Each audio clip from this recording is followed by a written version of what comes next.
Hello students, welcome to my channel concept of success. Students, आज के इस video में स्टडी करने वाले हैं क्लास 10th साइंस फिजिक्स का एक बहुत ही इंपॉर्टेंट चैप्टर जो कि है आपका चैप्टर 11 मानव नेत्र तथा रंग बिरंगा संसार। और इस वीडियो में हम स्टडी करेंगे इसके एक फुल नोट्स को। बहुत ही शॉर्ट वीडियो में हम इसको कंप्लीट करेंगे। मैं इसमें सिर्फ नोट्स को लिखना सिखाऊंगा, ठीक है, कैसे कैसे लिखते हैं। और मैं टॉपिक को एक्सप्लेन यहाँ पे नहीं कर सकता क्योंकि ये शॉर्ट वीडियो है। अगर आपका इसका पूरा फुल एक्सप्लेनेशन वीडियो चाहिए तो आप हमें कमेंट करें। अगर 10 कमेंट आ जाता है तो मैं इसके ऊपर जरूर वीडियो बनाऊंगा। तो चलिए मैं इस नोट्स को दिखा देता हूँ। देखिए, मानव नेत्र क्या है इसके बारे में यहाँ लिखा हुआ है। बहुत ही मूल्यवान आंखें होती है हमारी, ठीक है, जिससे हम किसी वस्तु को देख पाते हैं। इसका व्यास का साइज कितना है, 2.3 सेंटीमीटर, ठीक है। उसके बाद देखिए मानव नेत्र के विभिन्न भाग एवं उनके कार्य, ठीक है। तो देखिए यहाँ पे ये मानव नेत्र दिया हुआ है, इसका सभी नाम दिया हुआ है और इसका यहाँ पे इसका डेफिनेशन के साथ इसका कार्य भी समझाया हुआ है। तो आप इसे कर लोगे नोट। नेक्स्ट चलते हैं। फिर आपका दूर बिंदु, तो दूर बिंदु अनंत तक होता है और निकट बिंदु कहां तक होता है, 25 सेंटीमीटर तक, ठीक है। उसके बाद है समंजन क्षमता, ठीक है। समंजन क्षमता क्या होता है, आंख की देखने की क्षमता, ठीक है, आंख की देखने की क्षमता। अगला है दृष्टि दोष और उनका संशोधन। तो देखिए मोतियाबिंद एक बीमारी होता है जो बूढ़े बुजुर्ग लोग का होता है, तो वह मोतियाबिंद का इलाज कराना होता है, ठीक है। फिर है निकट दृष्टि दोष। उसके बाद होगा निकट दृष्टि दोष में इस तरह से होता है। फिर देखिए पहले बन जाता है इमेज, तो इसे बाद में बनना चाहिए। तो यहाँ लेंस लगाते हैं अवतल लेंस, तो ये ठीक हो जाता है, ठीक है। यहाँ देखिए अवतल लेंस लगाते हैं तो ये ठीक हो जाता है। ये सब इसका डिफॉल्ट है, यहाँ पे इसे करेक्शन किया गया है। फिर आता है दीर्घ दृष्टि दोष। तो दीर्घ दृष्टि दोष में क्या होता है कि इमेज रेटिना पे ना बनकर रेटिना से बाहर बन जाता है, यहाँ देखिए, और ये इमेज नहीं बन पाता है। तो यहाँ पे उत्तल लेंस लगाएंगे हम लोग तो ये ठीक हो जाएगा, ठीक है। फिर आता है जरा दृष्टि दोष, जिसमें कि दोनों प्रॉब्लम हो जाती है, ठीक है, ना दूर का चीज दिखेगा अच्छा से, ना सामने का, धुंधला हो जाएगा। और ये होता क्यों है, क्योंकि ये हमारी आंखों की मांसपेशियां वगैरह सारा चीज कमजोर हो जाती है, लचीलापन हो जाता है जिस कारण से। और निवारण के लिए इसमें उत्तल लेंस लगा दो, ठीक है। और यहाँ देखिए चश्मा में दोनों तरह का लेंस का इस्तेमाल कर दिया जाता है। दोनों नेत्रों का सिर पर सामने की ओर स्थित होने का लाभ, ठीक है, तो इससे हमें 3D विजन मिलता है, यानी कि सभी चीज हम 3D में देख पाते हैं। इससे दृष्टि का क्षेत्रफल भी बढ़ जाता है और धुंधला चीज भी साफ दिखाई देता है। यहाँ पर इसका कुछ प्रश्न है, आप इसे सॉल्व कर लोगे, ठीक है।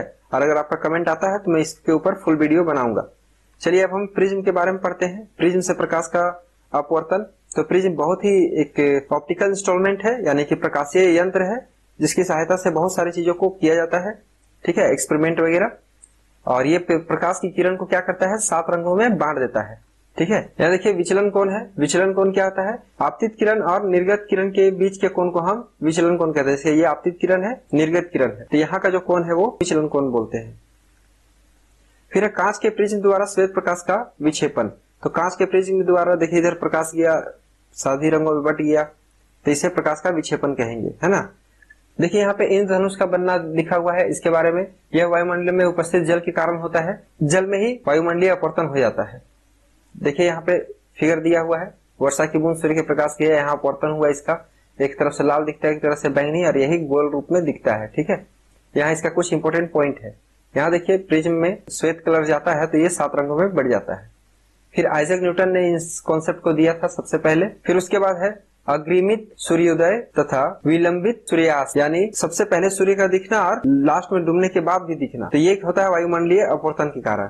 तारों की आभासी स्थिति, ठीक है, एक्चुअल में तारे होते कहाँ हैं, यहाँ पे, बट दिखते यहाँ है, तो यह भी होता है वायुमंडलीय अपवर्तन के कारण, ठीक है।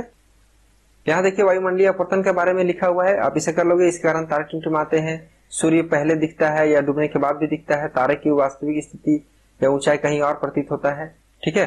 तो ये सभी यहाँ पे लिखा हुआ है।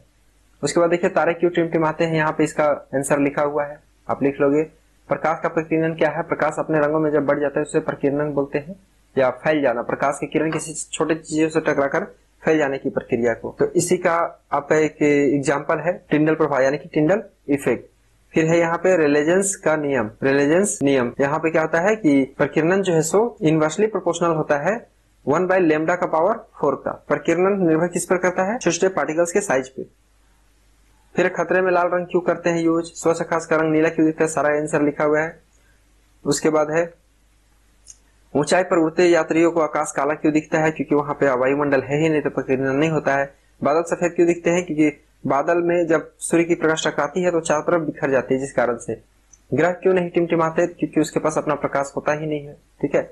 यहाँ पे इसका क्वेश्चन आंसर दिया हुआ है, अच्छे से इसे लिख लोगे, ठीक है। वीडियो अच्छी लगी हो तो वीडियो को लाइक करें, चैनल को सब्सक्राइब कर दें।